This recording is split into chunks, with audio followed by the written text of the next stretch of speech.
बहुत सारे लोगों से मेरी बात हो रही है यहाँ पे बाइनेंस ब्लॉकचेन वीक में आबू धाबी में। उसके बेसिस पे मैं आपको कुछ चीजें शेयर कर सकता हूँ, क्योंकि यहाँ पे ऑलमोस्ट सारे एक्सपर्ट्स आए हुए हैं अमेरिका से, यूरोप से, इस इन इवेंट्स को कवर करने के लिए, अटेंड करने के लिए। कुछ लोग तो यहाँ स्पीकर्स हैं, और इस वक्त मैं F1 में हूँ, तो यहाँ पे भी बहुत सारे लोग हैं। तो उनसे बात करके ना एक ही चीज समझ में आई कि इस टाइम हर एक बंदा ये कन्विंस्ड है कि बियर मार्केट नहीं आई है।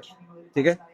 वो कह रहे हैं कि बेयर मार्केट के जितने भी जो सिग्नल्स होते हैं वो अभी तक अचीव नहीं हुए। ठीक है, ना ही वो अभी आए हैं। कि जैसे बहुत सारे ऐसे मेट्रिक्स हैं। उनका ये कहना है कि जो 4 ईयर साइकिल है, 60 to 70% लोगों का ये मानना है कि 4 ईयर साइकिल जो है वो खत्म हो चुकी है। बहुत लोगों का ये मानना है कि इस टाइम जो मार्केट्स के अंदर ये जो आप देख रहे हो बेयरिश सेंटीमेंट, इसकी सबसे बड़ी वजह अक्टूबर के अंदर वो जो लिक्विडेशन हुई थी $20 बिलियन की 10 अक्टूबर के आसपास, उससे लोग अभी तक नहीं उबर पाए हैं। उसके बाद जो जो जो जापान का जो यील्ड का जो चक्कर है, जो जो वहां पे इंटरेस्ट रेट्स पड़े हैं, उसकी वजह से भी जो S&P 500 पे जो हमने इफेक्ट दिखा है, तो S&P 500 और क्रिप्टो रिलेटेड है, तो उसकी वजह से इशू है। लेकिन जो सबसे बड़ा इशू है, जिसपे जो सबसे बड़ा सबका कंसेंसस है, वो ये कि मार्केट को ये लगता है कि वो जब अभी तक वो पूरी तरीके से रूल आउट नहीं कर पा रहे कि क्या माइक्रो स्ट्रैटेजी जो है वो सरवाइव कर पाएगी ये प्रेशर।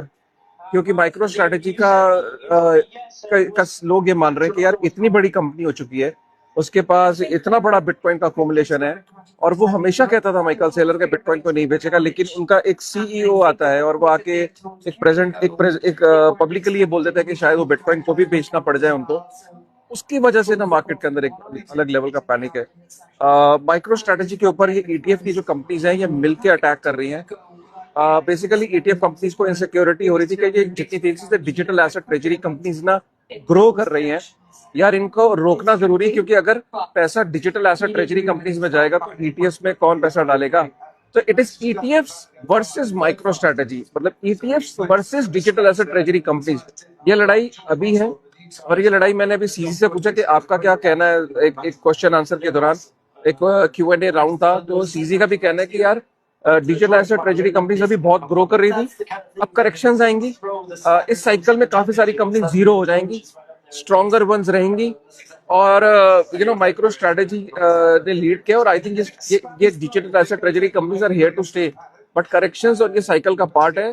कोई भी चीज नहीं आती तो पहले प्राइम पे जाती है, फिर उसमें करेक्शन आती है, 90% गिरते हैं, फिर उसमें से कुछ बचते हैं और वो आगे चलते हैं। I think this time will pass. बहुत सारे लोगों को लगता है कि 2026 का मिड तक एवरीथिंग शुड बी क्लियर। तो ये बहुत लोगों से बात करने के पास बात आई है, और this obviously not a financial advice.